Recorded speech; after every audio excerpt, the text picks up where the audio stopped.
शरद पवार का एक बयान आया है, उस पर भी चर्चा कर लेते हैं।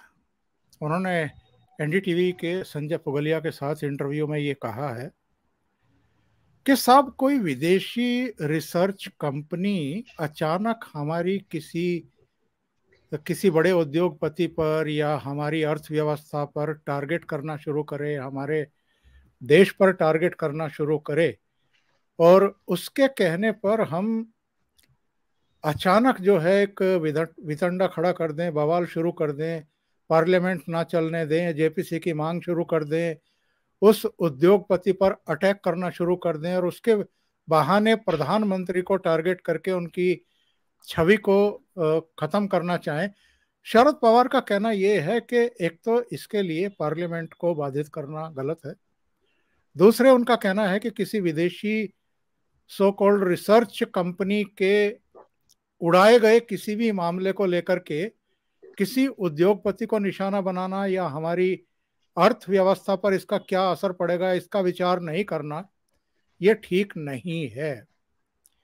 शरद पवार ने जो कुछ कहा है उससे आप कितना सहमत हैं और क्या शरद पवार का ये स्टेटमेंट विशेषकर कांग्रेस जो इसकी अगवा बनी हुई है पूरी मुहिम की, राहुल गांधी वगैरह, उनके लिए एक संदेश है, एक झटका है और जो आगे की संभावनाएं हैं विपक्षी एकजुटता की, उसमें कहीं ना कहीं अब दरार आनी शुरू हो चुकी हैं, वो दिखाई देने लगी हैं।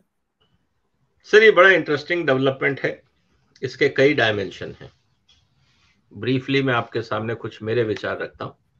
देखिए, शरद पवार साहब अपने शब्दों को और टाइम को वेस्ट नहीं करते हैं, ये हमें समझना चाहिए। मेरा निजी अनुभव है उनके साथ काम करने का, तो मैं जानता हूं जब वो एग्रीकल्चर मिनिस्टर थे और कई मुद्दों पे हम लोगों ने काम किए हैं। वो जो भी बात कहते हैं उसके पीछे कोई ना कोई मैसेजिंग होता है। जिस दिन राहुल गांधी साहब को सजा हुई थी, आप उससे एक दिन पहले की राजनीति देखिए इस देश की, जस्ट फ्लैशबैक में जाइए। हर पॉलिटिकल पार्टी राहुल गांधी को राइट ऑफ करने के मूड पे था, मार्जिनलाइज्ड लीडर की बात कर रहा था और कांग्रेस में भी बहुत सारी आवाजें उठ रही थी राहुल गांधी के खिलाफ। ये स्थिति थी कांग्रेस की और राहुल गांधी की। जिस दिन कोर्ट से ये कन्विक्शन आया और पेनल्टी आई, उस दिन राहुल गांधी का स्टेचर सारी ऑपोजिशन पार्टीज के लीडर से बड़ा हो गया। जब राहुल गांधी साहब का स्टेचर बड़ा हो गया तो ये सबसे बड़ा खतरा विपक्ष की एकता का उसी दिन शुरू हो गया। क्योंकि विपक्षी एकता वाले लोग कौन हैं? ये वो लोग हैं या तो कांग्रेस से निकले हैं या कांग्रेस की कीमत पे बड़े हुए हैं। ये सब रीजनल पार्टी है, इसमें से कोई नेशनल पार्टी नहीं है ऑफ स्टेचर।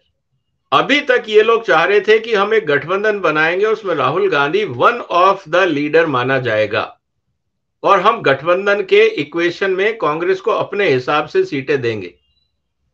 लेकिन जैसे ही राहुल गांधी का स्टेचर बड़ा हुआ, कांग्रेस की विजिबिलिटी इंप्रूव हुई, इन सब के लिए खतरा बन गया।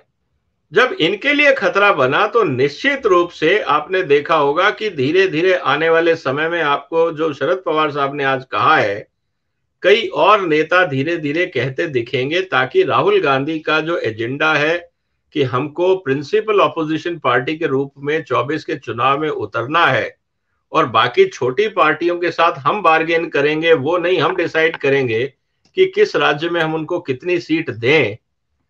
इससे ये जितनी भी रीजनल और नेशनल पार्टीज हैं, इनकी एग्जिस्टेंस पे सवाल खड़ा हो जाता है।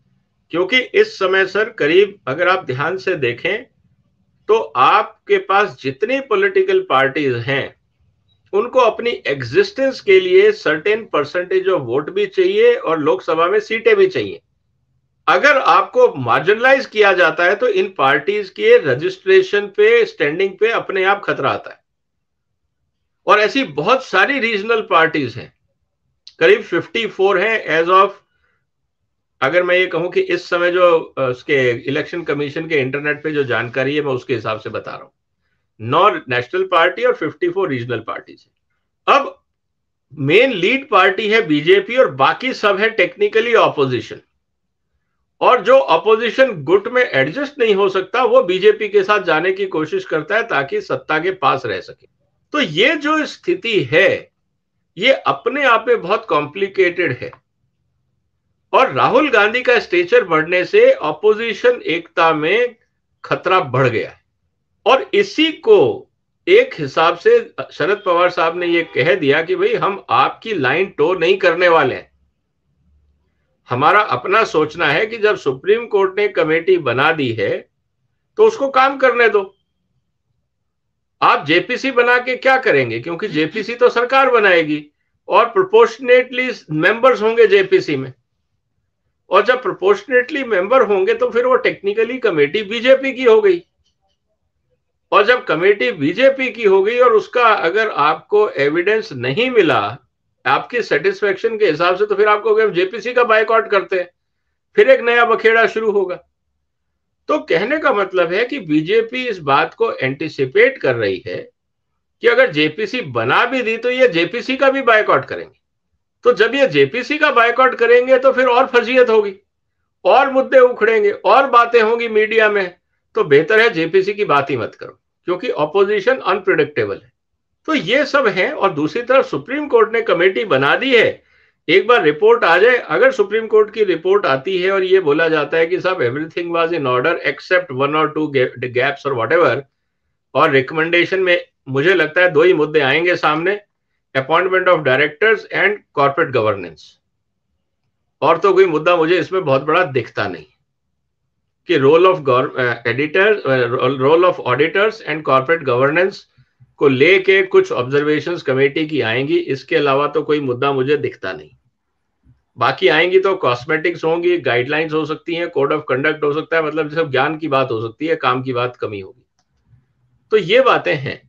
अब सवाल ये है कि जो पवार साहब ने कहा ये मैसेज तो क्लियर हो गया, और जो पॉलिटिकल पार्टीज डीपली सोचती हैं, आपने देखा होगा कि हर पॉलिटिकल पार्टी के लीडर ने भी रिएक्शन नहीं दिया है पवार साहब के स्टेटमेंट, क्योंकि पवार सबको पता है कि अगर पवार साहब ने कुछ बोला है तो सोच समझ के बोला होगा, क्योंकि इस समय सबसे सीनियर पॉलिटिशियन है कंट्री में, वो सबसे ज्यादा जिनका डीप एक्सपीरियंस है इस पूरे सिस्टम में।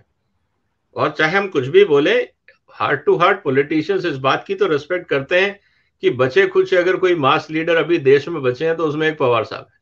तो ये बात तो क्लियर है, सीनियरिटी है, एक्सपीरियंस है। ये जब बातें सामने आती हैं तो इसीलिए कोई भी ऑपोजिशन का लीडर रिएक्ट नहीं कर रहा है, और जब ऑपोजिशन का लीडर रिएक्ट नहीं कर रहे हैं तो कौन रिएक्ट कर रहे हैं? वो कर रहे हैं जो नए नए राजनीति में आए और जिनको राजनीतिक मैच्योरिटी नहीं है। मैं वर्ड यूज कर रहा हूं, पॉलिटिकल मैच्योरिटी। ये सिर्फ छिछली लेवल की बातें हैं जो सिर्फ गैलरी में खेल रहे हैं। अखबार के किसी पत्रकार ने कैमरा आगे कर दिया और माइक आगे कर दिया, बोलो, तो वो वाले लोग हैं ये जो माइक देखते ही बोलना शुरू कर देते हैं। ये वही लोग बोल रहे हैं, और ये वो लोग बोल रहे होंगे जो कभी भी अपनी भाषा पे संयम नहीं रखते। तो इस तरह के लोगों के वक्तव्य आएंगे, लेकिन एक बात तो पक्का है कि आज जो पवार साहब ने स्टेटमेंट दिया है, इसका आने वाले दिनों में आपको कई जगह पे रिपल इफेक्ट दिखेगा।